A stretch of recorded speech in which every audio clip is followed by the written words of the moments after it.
দেশটা ইনন থেকে শুরু করে ঢাকা বিভাগ পর্যন্ত উনি বসাইছে সাংগঠনিকভাবে। সেই নেতা আমাদের নমিশন পায় নাই, আমরা তো এটা বলবো না, কারণ আমরা শেষ মুহূর্ত পর্যন্ত আমরা দেখবো এটা টিটু ভাই অবস্থান নাকি।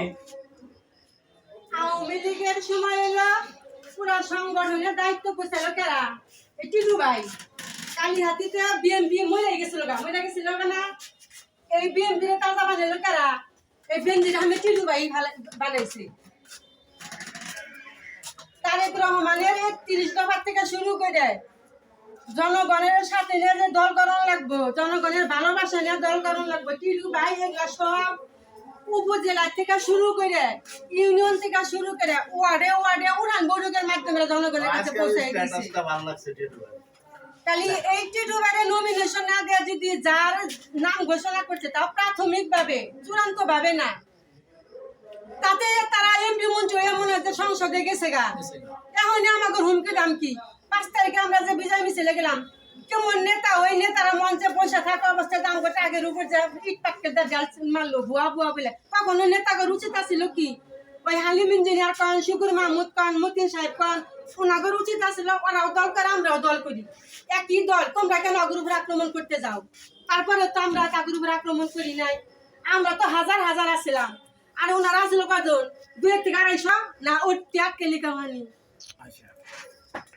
এখন আপনি যেটা বললেন আগামীতে টিটু ভাই যাতে সাফল্য অর্জন করতে পারে সেই লক্ষ্যে আপনাদের মনো ইচ্ছা কি এবং কীভাবে আপনারা অগ্রসর হতে পারেন সেই ধরনের কোনো প্রতিক্রিয়া আপনারা নিতেছেন কিনা? আমাদের কালীহাতি 4 আসনে বেনজির আহমেদ টিটু ভাই কখনোই উনি মানুষ মারা রাজনীতি করে না, আমাদেরও শিখায় নাই। আমরা তার নেতৃত্ব নিয়েই কালীহাতিতে দল করতেছি। আর আমাদের যে বিএনপির ভারপ্রাপ্ত চেয়ারম্যান জনাব তারেক রহমান বারবার বলেছে যে 31 দফা বাস্তবায়নের লক্ষ্যে আর জনগণ রাজনীতির মাঠে ভোট চাইতে গেলে জনগণের ভালোবাসা নিয়ে রাজনীতিতে করতে হবে, জনগণের দ্বারে দ্বারে ঘুরতে হবে। এখানে সামান্য জনসাধারণের অবমূল্যায়ন করা যাবে না। আমরা তো ভোটার, যার নাম বর্তমানে ঘোষণা করা হয়েছে প্রাথমিক পর্যায়ে, তাদের কর্মীরা আমাদেরকে সর্বক্ষণ টিটু ভাইকে সহ অবমূল্যায়ন করতেছে, অকথ্য ভাষায় গালিগালাজ করতেছে। তো এটা কোন নেতারই? আমাদের টিটু ভাই তো তা শিখায় নাই। আচ্ছা, ধন্যবাদ আপনাদের। টিটু ভাই যে নির্দেশনা দিব সাংগঠনিকভাবে, উনি আমাদের কালীহাতি রাজনৈতিক অভিভাবক, উনি আমাদের যে দিক নির্দেশনা দিব ইনশাআল্লাহ আমরা ওই পথে কাজ করব। তবে আমাদের কথা একটা, কালীহাতিবাসী আমরা মূল সংগঠনে রয়েছি, আমরা কমিটির আওতাভুক্ত। আর লুৎফর রহমান মতিন যে ওনার কোনো সংগঠনই নাই, উপজেলা থেকে শুরু করে ইউনিয়নের কোনো সংগঠনই নাই। টিটু ভাই দুঃসময়ে দলের পাশে থেকে প্রত্যেকটা ইউনিয়নে প্রত্যেকটা ওয়ার্ড কমিটি করছে, বিএনপি সহ অঙ্গ সংগঠনের প্রত্যেকটাই কাজে আমরা মূল ধারায় আছি, মূল ধারায় থাকবো। বেনজির আহমেদ টিটু ভাইয়ের সাথে ছিলাম, এখনো আছি, ইনশাল্লাহ বেনজির আহমেদ টিটু ভাইয়ের সাথেই থাকবো। আমরা চাই এই নাম পরিবর্তন করে বেনজির আহমেদ টিটু ভাইয়ের নামটা ঘোষণা করা হোক, না হলে কালীহাতি 4 আসন থেকে বিএনপি চিরতরে আসনটি হারাবে। ধন্যবাদ। ধন্যবাদ। এখন এই দুর্গাপুর ইউনিয়নের মাদার সংগঠনের সম্মানিত সভাপতি আব্দুল লতিফ মেম্বার সাহেব বলেন। বিসমিল্লাহির রহমানির রহিম। অত্যন্ত ভারাক্রান্ত মনে 2-4টি কথা আমি উপস্থাপন করতে চাই।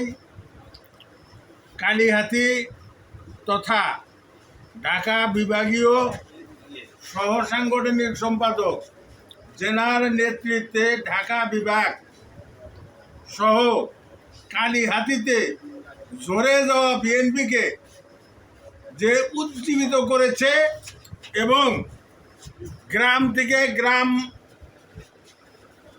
থেকে ওয়ার্ড থেকে ইউনিয়ন পর্যন্ত যিনি কমিটিতে পরিপূর্ণ করে রেখেছে, সেই নেতা জননেতা জনাব বেনজির আহমেদ টিটু ভাই বাংলাদেশ জাতীয়তাবাদী দল বিএনপির মনোনয়ন থেকে বঞ্চিত হয়েছে।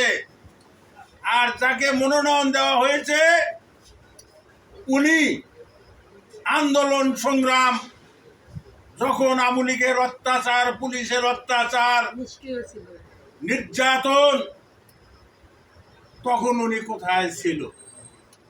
আমার প্রশ্ন একটাই, আন্দোলন সংগ্রাম করেছে বেনজির আহমেদ টিটু, আন্দোলন সংগ্রাম করেছে বেনজির আহমেদ টিটুর নেতা কর্মী সমর্থক যারা আছে তারা। হাজার হাজার মামলা, হাজার হাজার লোক জেল, পুলিশের অত্যাচারে লক্ষ লক্ষ লোক বাড়িতে থাকতে পারে নাই। তাই আমি বলতে চাই, পরিবর্তন চাই, পরিবর্তন। কালীহাতিতে পরিবর্তন না হলে কালীহাতির আসন হয়তো বিএনপির নাগালের বাইরে চলে যেতে পারে, এই আশাবাদ ব্যক্ত করে আমি আমার কথা শেষ করছি। আসসালামু আলাইকুম। ধন্যবাদ আব্দুল লতিফ মেম্বার সাহেবকে।